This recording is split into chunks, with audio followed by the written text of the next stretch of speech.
நிகழ்ச்சிகளில் நான் பங்கேற்க வேண்டியிருப்பதால் நீண்ட நேரம் நான் எடுத்துக்கொள்ள விரும்பவில்லை. இந்த குக்கிராமத்தில் பல்வேறு இடர்களை தாண்டி நம்மை எல்லாம் மனிதர்களாய் தலைநிமிர வைத்த நம்முடைய மகத்தான தலைவர் புரட்சியாளர் அம்பேத்கர் அவர்களுக்கு முழு உருவ திரு உருவ சிலையை நீங்கள் நிறுவியிருக்கிறீர்கள் என்பது பெருமை அளிக்கிறது. அதற்காக பாராட்டிய உங்கள் அத்தனை பேருக்கும் என்னுடைய நெஞ்சார்ந்த பாராட்டுகளையும் வாழ்த்துக்களையும் அதை திறந்து வைக்கக்கூடிய வாய்ப்பை எனக்கு வழங்கியதற்காக நன்றியையும் நான் வெளிக்காட்டுகிறேன்.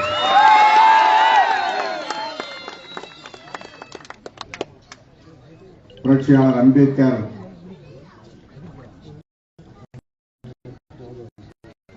இந்திய தேசத்தை புதிதாக ஒரு தேசத்தை கட்டமைப்பதற்கென்று ஒரு சட்டத்தை, அரசமைப்பு சட்டத்தை வகுத்தளித்திருக்கிறார். அந்த சட்டம்தான் இன்றைக்கு ஒரு புதிய இந்தியாவை உருவாக்குவதற்கு வழிவகுக்கிறது. பழைய இந்தியாவில் உழைக்கிற மக்கள் சுதந்திரமாக வாழ முடியவில்லை. கருத்து சொல்ல முடியாது, கூலி கேட்க முடியாது, கூலியை கொஞ்சம் உயர்த்தி கொடுங்கள், கூடுதலாக தாருங்கள் என்று கேட்க முடியாது, நல்ல உடை உடுத்த முடியாது, விரும்பிய உணவை சமைத்து உண்ண முடியாது, எல்லோரும் குளிக்கிற ஆற்றில் குளிக்க முடியாது, எல்லோரும் இறங்குகிற குளத்தில் துணி துவைக்க முடியாது, அள்ளி தண்ணீரை பருக முடியாது.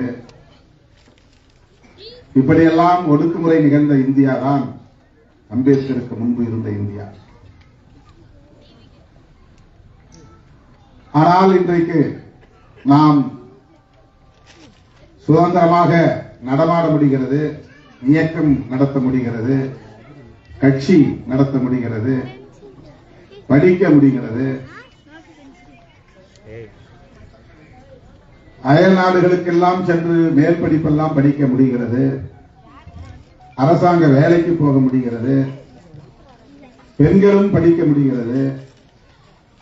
இப்படி ஒரு மாற்றம் இந்தியா முழுவதும் எல்லா சமூகங்களிலும் நிகழ்ந்து வருகிறது.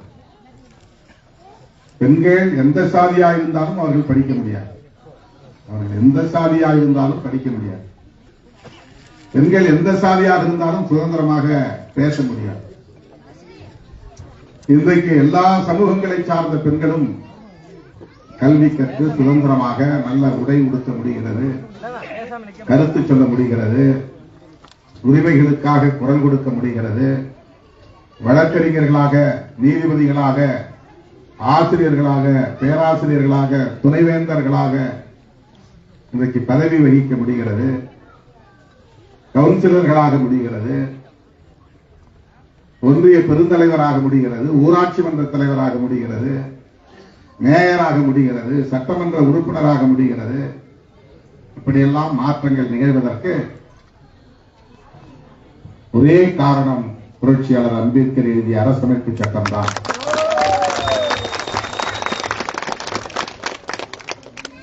இதை யாரும் மறுக்க முடியாது, யாராலும் மறுக்க முடியாது, எந்த காலத்திலும் மறுக்க முடியாது. இதுதான் புதிய இந்தியா. இன்றைக்கு பசங்களை விட பொம்பளை பிள்ளைங்க தான் நிறைய மார்க் வாங்குறாங்க. வாய்ப்பு கொடுத்ததா? அந்த காலத்துல வாய்ப்பே கொடுக்கல. அவ்வளவு ஒடுக்குமுறை இருந்த இந்தியா 1950க்கு முன்னால் இருந்த இந்தியா. 50க்கு பின்னால் என்ன இந்தியா? அம்பேத்கர் இந்தியா. பிரச்சனையா? தேச எல்லை பிரச்சனையா? மாணவர்கள் பிரச்சனையா? மீனவர்கள் பிரச்சனையா?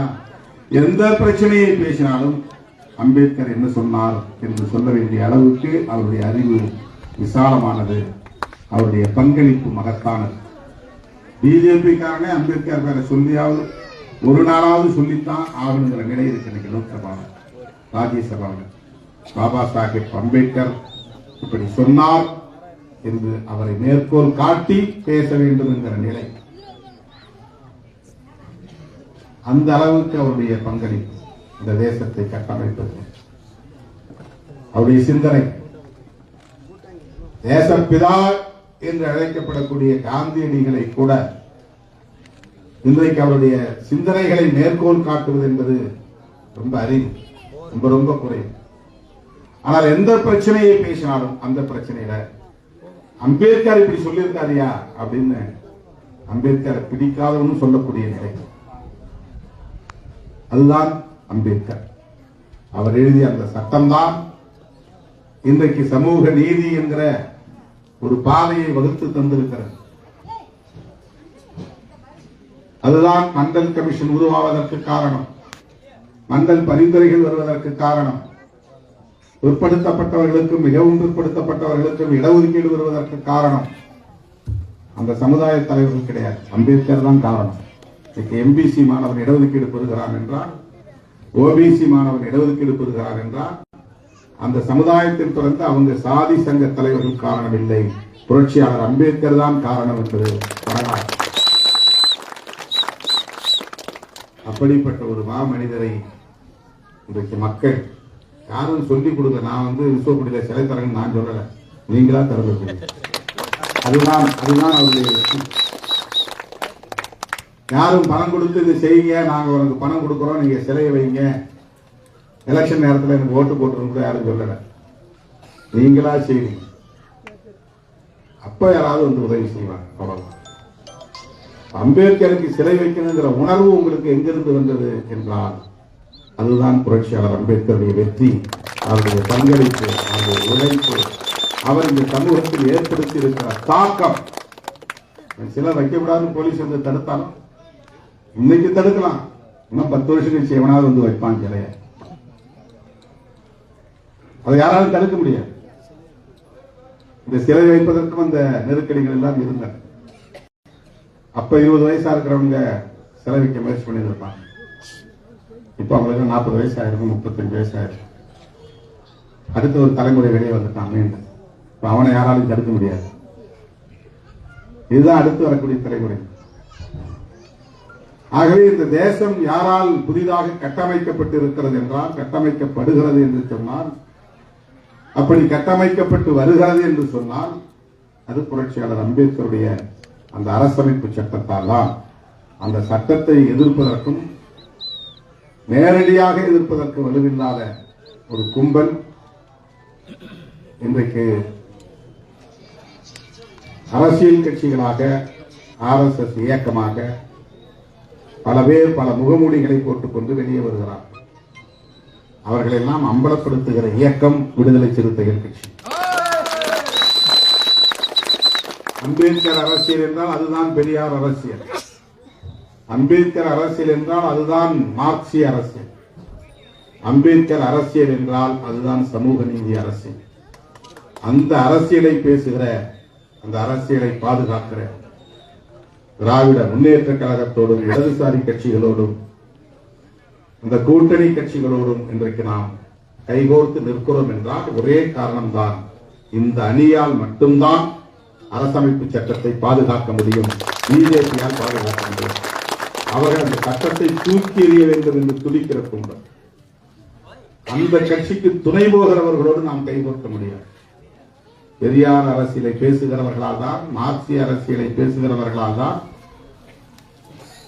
அண்ணா அரசியலை பேசுகிறவர்களால் தான் அம்பேத்கர் அரசியலை பாதுகாக்க முடியும், அம்பேத்கர் சட்டத்தை பாதுகாக்க முடியும். அந்த புரிதலோடு தான் திருமாவளவன் இன்றைக்கு இந்த கூட்டணியிலும் கைகோர்த்து உறுதியாக நிற்கிறான், போராடுகிறான், வாதாடுகிறான் என்பதை நீங்களும் புரிந்து கொள்ள வேண்டும். அப்படி புரிந்துதான் என்னை விசுவக்குடிக்கு அழைத்திருக்கிறீர்கள், அப்படி புரிந்துதான் இந்த திருவுருவச் சிலையை திறந்து வைக்கிற வாய்ப்பை தந்திருக்கிறீர்கள். உங்கள் அத்தனை பேருக்கும் என்னுடைய நெஞ்சார்ந்த நன்றியை தெரிவித்து, புரட்சியாளர் அம்பேத்கர் வகுத்தளித்த அரசமைப்பு சட்டத்தை பாதுகாக்க விடுதலை சிறுத்தைகள் கட்சி முன்னெடுக்கிற அத்தனை முயற்சிகளுக்கும் உங்களின் பேராதரவும் ஒத்துழைப்பும் என்றென்றும் தேவை தேவை தேவை என்பதை சொல்லி விடைபெறுகிறேன். நன்றி, வணக்கம்.